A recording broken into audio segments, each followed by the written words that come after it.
Tu ne peux pas être à découvert sur un PEA, mais tu peux perdre de l'argent en ayant investi sur les mauvaises actions. Tu peux en fait investir par exemple 1000 euros sur des actifs, que ce soit des actions ou des ETF. On va prendre l'exemple allez, de deux actions LVMH à 500 euros.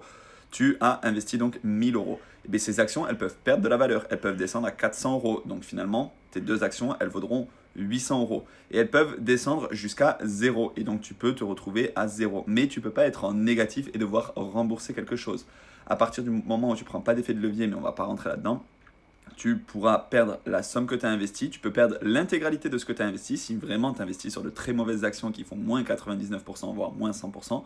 En attendant, si tu investis sur des actions solides de qualité du type LVMH, du type Air Liquide, des ETF qui sont ultra diversifiés, alors là, oui, il y a de la volatilité, mais tu as très peu de chances de perdre tout ton argent. Au contraire, je crois que si tu investis sur un an, tu as 50% de chances de gagner, 50% de chances de perdre, mais sur 2 ans, tu passes à 60% de chances de gagner, et en fait, à partir de 5 ans, je crois que tu passes à 98% de chances de gagner, c'est-à-dire d'être positif sur tes investissements, donc tes 1000 euros se seront transformés au moins en 1001 euros, 1010, 1100, 1200, 1500, j'en sais rien.